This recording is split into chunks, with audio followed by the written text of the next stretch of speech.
Баршаңызға қайырлы күн, сіздермен Жанерке. Бүгін ерекше бір рецептпен бөліскім келіп отыр. Бұл шорпа және самса.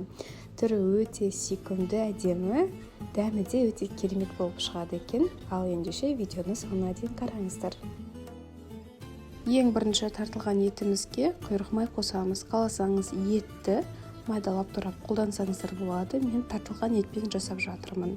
Негізгі рецептінде етті майдалап турап қосасыздар. Кейін тұздап, қара бұрыш қосамыз, және өзіңізге ұнайтын приправа түрлерін қолдансаңыздар болады. Кейін 2 дана сарымсақ, пиязды майдалап турап, және кішкене тәтті болгардан қосып, барлығын жақсылап араластырып аламыз. Кейін бетін жауып, холодильникке 20 минутқа демалдырып қоямыз. Ал ендеше қамырын илейміз. Ұнымызға 1 шай қасық тұз қосып, жақсылап араластырып аламыз. Кейін бөлме температурасындағы суымызды құямыз. Сары май немесе күнбағыс майын қолдансаңыздар болады. Майды қосып болғаннан кейін жақсылап қамыр илейміз.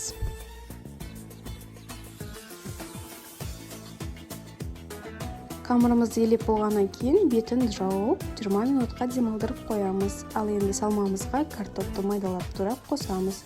Және аз мөлшерде су құйып, жақсылап араластырып алыңыздар. Кейін қамырды 3 бөлікке бөлеміз, және одан бөлек 3 дана бөлікке бөліп алыңыздар. Ең бірінші основасын жаямыз. Бұл бізде самсаның сырты болады. Қамырдың қалыңдығы орташа қалыңдықта болады.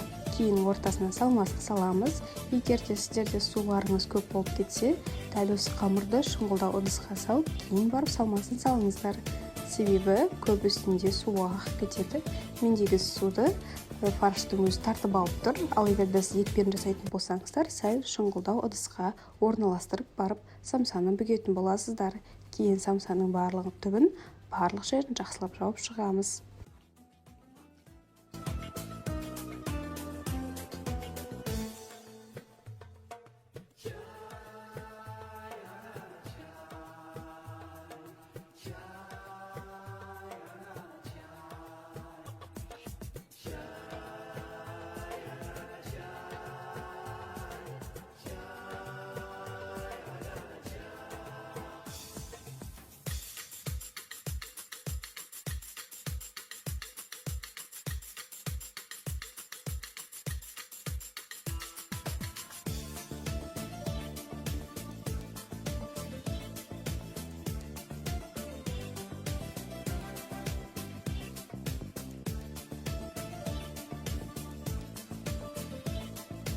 Бұл бізде самсаның астына орналастыратын кішігірім тарелка десем де болады. Самсаны теріс аударып, осы қамырға орналастырамыз. Кейін бетін әсемдеуге дәл осылай ұзынша етіп, жайып, ирелете әсемдеп алатын боламыз. Яғни қазанның қақпағының шетіне орналастыратын өрнектер деп айтсам да болады.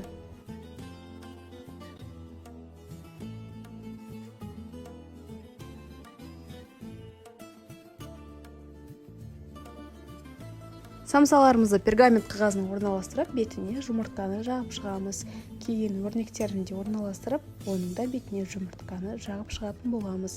Кейін қызып тұрған пеште 180 градуста 40-45 минутта пісіріп аламыз.